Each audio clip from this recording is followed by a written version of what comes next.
ഇന്ന് നമുക്ക് നമ്മുടെ നാടൻ സദ്യയിലൊക്കെ ഒഴിച്ചുകൂടാൻ പറ്റാത്ത ഒരു തൊടുകറിയായിട്ടുള്ള ഇഞ്ചിക്കറി ഉണ്ടാക്കുന്നത് എങ്ങനെയാണെന്ന് നോക്കാം. ഇതിൻ്റെ ഇൻഗ്രീഡിയൻസ് ഒക്കെ പറയുന്നതിന് മുമ്പ് ഞാനൊരു കാര്യമൊന്ന് പറയുകയാണ്.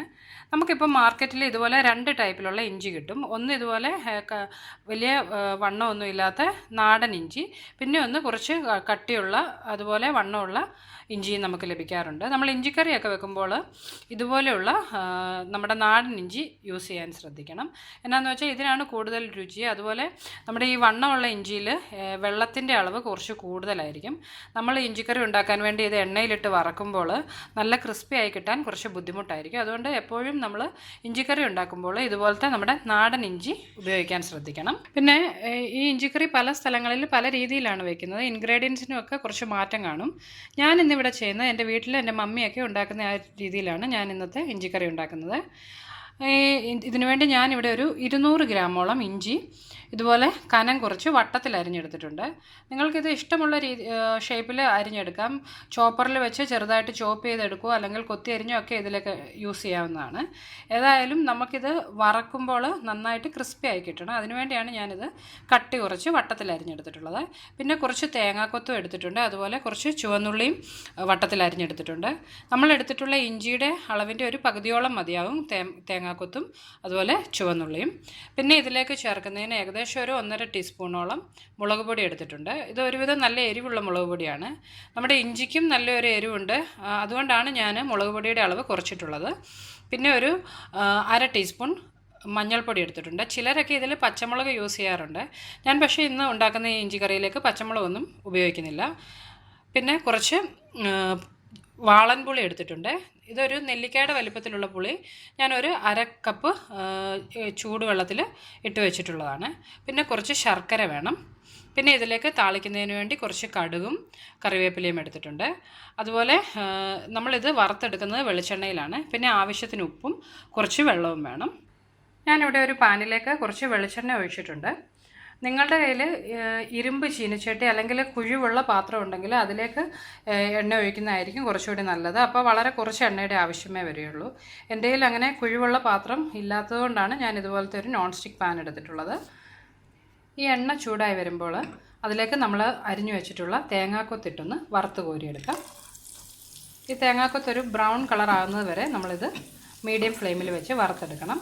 ഹൈ ഫ്ലെയിമിൽ വെച്ച് നമ്മളിത് വറക്കരുത്, പെട്ടെന്ന് അങ്ങ് കരിഞ്ഞു പോകാൻ ചാൻസ് ഉണ്ട്. ഇതിപ്പോൾ ഒരു ലൈറ്റ് ബ്രൗൺ കളർ ആയിട്ടുണ്ട്. നമ്മൾ ഇതൊക്കെ വറക്കുമ്പോൾ പ്രത്യേകം ശ്രദ്ധിക്കണം. ഇത് ചിലപ്പോൾ ഇങ്ങനെ ഒന്ന് പൊട്ടിത്തെറിക്കാൻ ചാൻസ് ഉണ്ട്.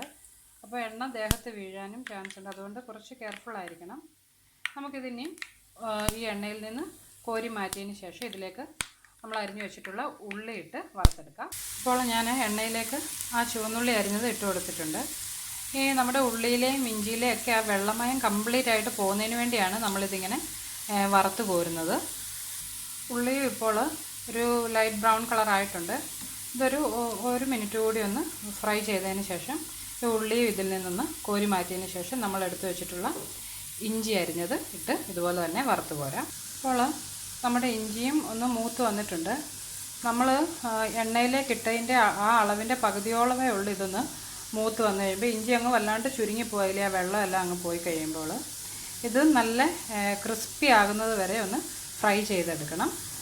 ഇതിപ്പോൾ നന്നായിട്ട് റെഡിയായി വന്നിട്ടുണ്ട്. നോക്കിയാൽ ഇതിപ്പോൾ ഒരു വളരെ കുറച്ചേ ഉള്ളൂ നമ്മളാ ഇട്ട അളവിൽ നിന്നും. അതുകൊണ്ട് നിങ്ങൾ ഇഞ്ചിക്കറി കൂടുതൽ ആളുകൾക്ക് വേണ്ടിയാണ് ഉണ്ടാക്കുന്നതെങ്കിൽ ഈ ഇഞ്ചിയുടെ അളവ് അതിനനുസരിച്ച് കൂട്ടേണ്ടതാണ്. നമുക്കിനി ഇതും എണ്ണയിൽ നിന്നൊന്ന് കോരി മാറ്റാം. ഇപ്പോൾ ഞാൻ ആ ഇഞ്ചിയും ഉള്ളിയും എല്ലാം എണ്ണയിൽ നിന്ന് കോരി എടുത്തിട്ടുണ്ട്. ഇനി നമുക്കിതിൻ്റെ ചൂട് അല്പം ഒന്ന് കുറഞ്ഞതിന് ശേഷം ഇതൊന്ന് പൊടിച്ചെടുക്കണം. അങ്ങ് വല്ലാതെ ഫൈൻ പൗഡറാകണ്ട, ജസ്റ്റ് ഒന്ന് ഒരു മിക്സിയുടെ ചെറിയ ജാറിലിട്ട് 1-2 തവണ ഒന്ന് ചുറ്റിച്ചെടുത്താൽ മതിയാവും. ഇപ്പോൾ ഞാൻ നമ്മുടെ ഇഞ്ചിയും ഉള്ളിയും എല്ലാം ഒന്ന് ചതച്ചെടുത്തിട്ടുണ്ട്. ഇതുപോലെ ഒന്ന് ജസ്റ്റ് ഒന്ന് ക്രഷ് ചെയ്തെടുത്താൽ മതി, അങ്ങ് വല്ലാതെ അരയേണ്ട ആവശ്യമില്ല.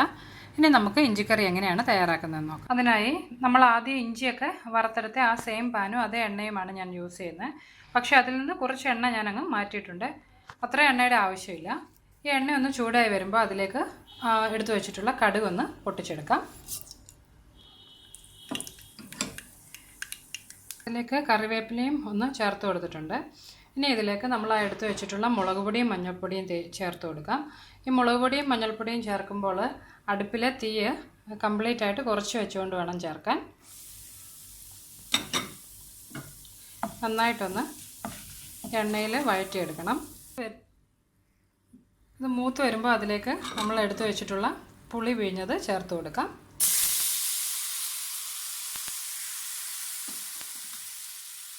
ഇനി ഈ പുളിവെള്ളം ഒരല്പം നേരം നന്നായിട്ടൊന്ന് തിളയ്ക്കണം. ഇതിലേക്ക് നമ്മൾക്ക് നമ്മുടെ ഇഞ്ചിക്കറിക്ക് ആവശ്യമായ ഉപ്പ് കൂടി ഇപ്പോൾ ചേർത്ത് കൊടുക്കാം. അതുപോലെ ഇതിലേക്ക് പുളിവെള്ളം കൂടാതെ ഒരു അര കപ്പ് വെള്ളം കൂടി ഞാനിപ്പോൾ ഒഴിച്ചിട്ടുണ്ട്. നമ്മുടെ ഇഞ്ചിക്കറി മുഴുവനൊന്ന് മുങ്ങിക്കിടക്കുന്നതിന് ആവശ്യമായിട്ടുള്ള വെള്ളം വേണം. ഇതിപ്പോൾ നന്നായിട്ട് തിളച്ചിട്ടുണ്ട്. ഇനി ഇതിലേക്ക് നമ്മൾ ചതച്ച് വെച്ചിട്ടുള്ള ഇഞ്ചിയും ഉള്ളിയും കൂടെ ചതച്ചത് നമുക്ക് ചേർത്ത് കൊടുക്കാം. ഇഞ്ചി, ഉള്ളി, തേങ്ങാക്കൊത്ത് ഇത് നന്നായിട്ട് ഇനി ഒന്ന് യോജിപ്പിച്ചെടുക്കണം. ഇതിലേക്ക് നമുക്ക് എടുത്തു വെച്ചിട്ടുള്ള ശർക്കര ചീകിയത് കൂടി ഒന്ന് ഇട്ട് കൊടുക്കാം. മധുരം കൂടുതൽ വേണമെന്നുണ്ടെങ്കിൽ ഇതിൻ്റെ അളവ് കുറച്ചുകൂടി കൂട്ടാം. ഞാനിതൊരു ചെറിയ കഷ്ണം ശർക്കരയാണ് ഇവിടെ ചീകി എടുത്തിട്ടുള്ളത്. ഇത് നന്നായിട്ടൊന്ന് മിക്സ് ചെയ്തെടുക്കണം. ഇതിപ്പോൾ തയ്യാറായിട്ടുണ്ട്. നിങ്ങൾക്ക് ഇത് കുറച്ചുകൂടി ഈ ഗ്രേവി പോലെ വേണ്ടാന്നുണ്ടെങ്കിൽ ഒരല്പം നേരം കൂടി ഒന്ന് ചൂടാക്കി വെള്ളം കംപ്ലീറ്റ് ആയിട്ടങ്ങ് പറ്റിച്ചെടുത്താൽ മതിയാവും. അങ്ങനെ നമ്മുടെ നല്ല ടേസ്റ്റി ആയിട്ടുള്ള ഇഞ്ചിക്കറി ഇവിടെ തയ്യാറായിട്ടുണ്ട്. അപ്പോൾ എല്ലാവരും ഇനി ഇഞ്ചിക്കറി ഉണ്ടാക്കുമ്പോൾ ഈ രീതിയിലും കൂടി ഒന്ന് ഉണ്ടാക്കി നോക്കുക. അപ്പോൾ നമുക്ക് ഇതുപോലെ മറ്റൊരു റെസിപ്പിയുമായി വീണ്ടും കാണാം. Take care.